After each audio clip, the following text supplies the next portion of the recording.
Alright everyone, welcome back to another video. Last time we left off with the stop on the road to Riga. We're now on to the freight cars come crashing ashore. July 1944. Making use of Cherbourg Harbor. And the first such attempt made by the Transportation Corps, freight cars are brought ashore at Cherbourg Harbor from an LST, landing ship tanks. Using a specially constructed ramp in a portion of the wrecked port, which had been made unusable by the Corps of Engineers in the first few days of the Allied occupation of the devastated city.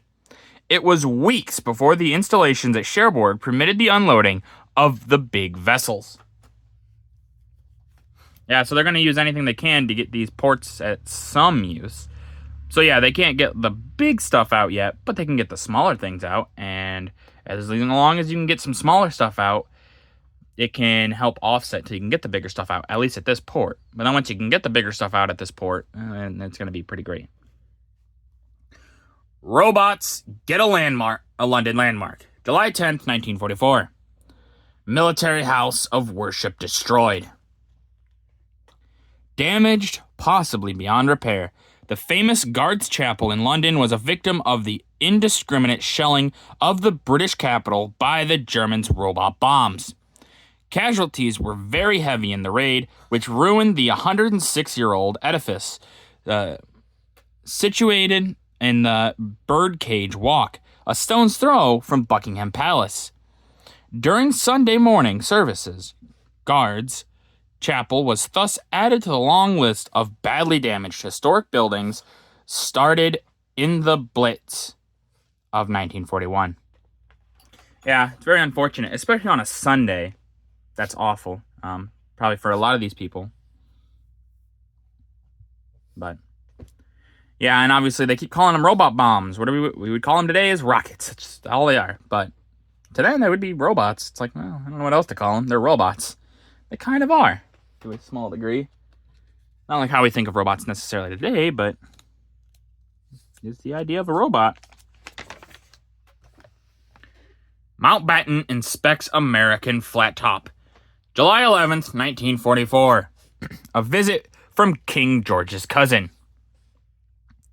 Hands on his hip, Admiral Lord Louis Mountbatten, Supreme Commander, Allied Eastern Forces, chats with the U.S. Navy officers during an inspection of an American aircraft carrier in Indian waters.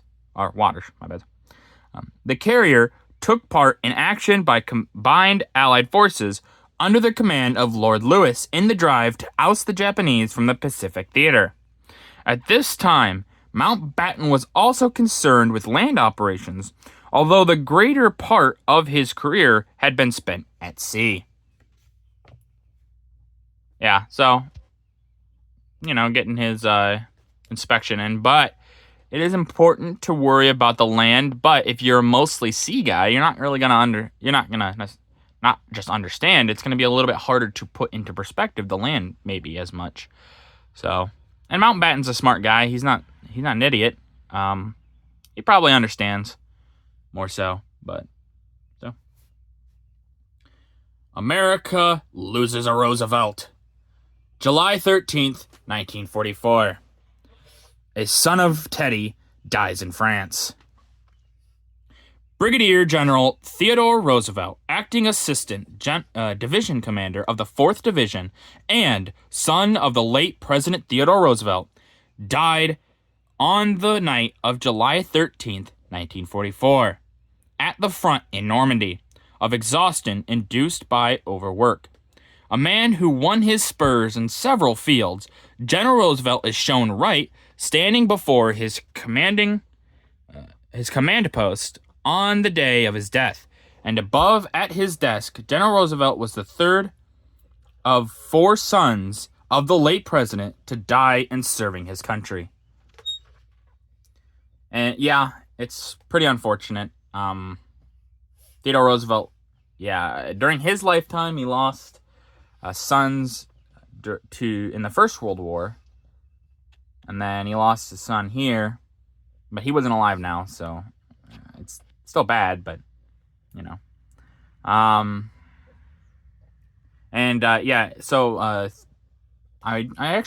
never actually have read anywhere. I'm sure they had to have, but I do wonder if Franklin Delano Roosevelt, if they did anything, because this would have been the first lady's cousin. I mean, so it's close family. So who knows? But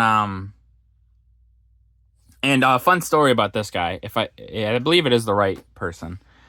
So he lands at the other beach, not Omaha, but Utah, I believe.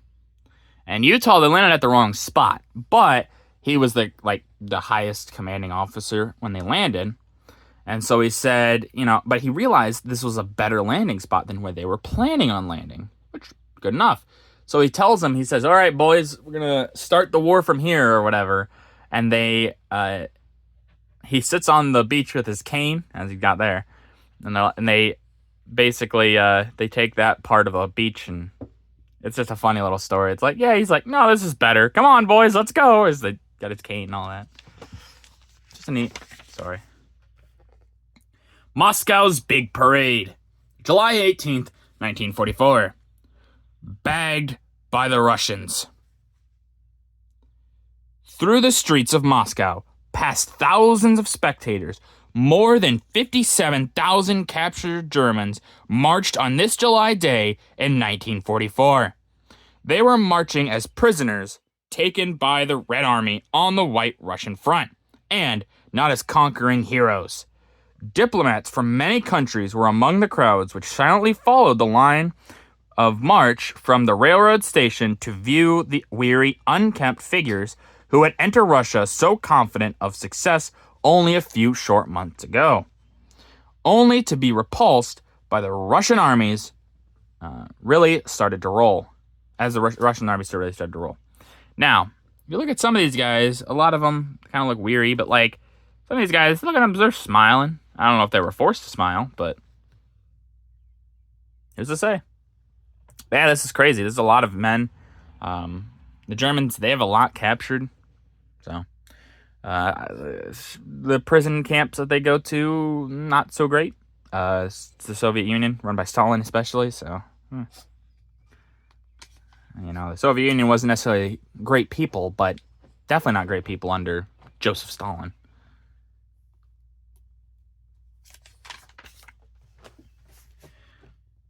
St. Lo falls after a hard battle. July 18th, 1944. A Nazi bastion is stormed. For more than a week, the town of St. Lo blocked the advance of American troops at the western end of the Normandy battlefront. The battle for this town, which had a pre-war population of 12,000, was harder than that of Cherbourg itself. On the 15th, a battalion commanded by Major Sidney V.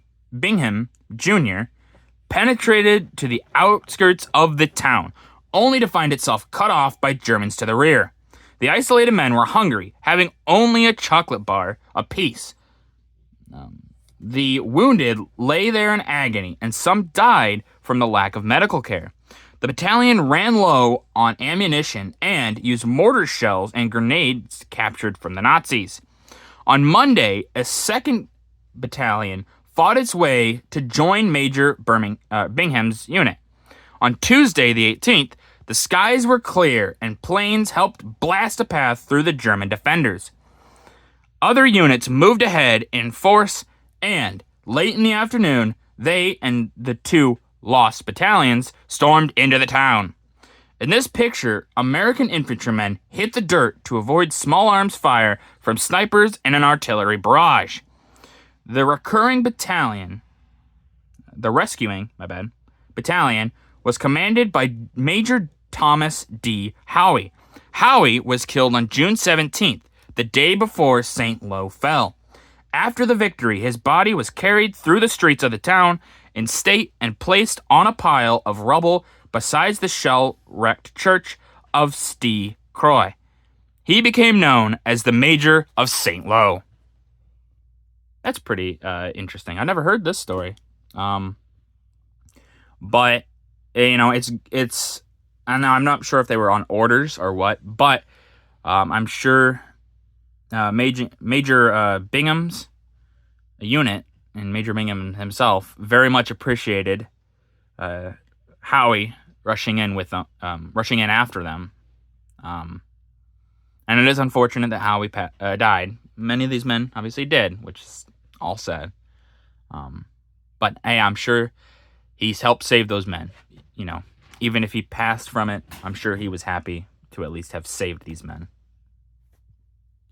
Action in a Leghorn street. July 19th, 1944. Battling for a port in Italy. A soldier attached to the 5th Army is on alert for enemy snipers while his colleague set off mines sowed heavily in one of the main streets leading to Leghorn Harbor on the day that the Americans took control of this Italian port. The fight was a bitter one in which the Germans had done all they could to wreck the port facilities, which were calculated to prove great value to the Allies. Once in their possession, my bad. Yeah. Got to get these ports. Can get supplies, resources, men, everything, if you can get them through these ports. So the Germans are going to wreck them as much as possible to try to stop that from happening. But with that, that's going to do it for this video. If you guys liked the video, leave a like. If you didn't, leave a comment. Tell me what I could improve on. I always appreciate your feedback. And as always, subscribe. It really does help out the channel. Thank you.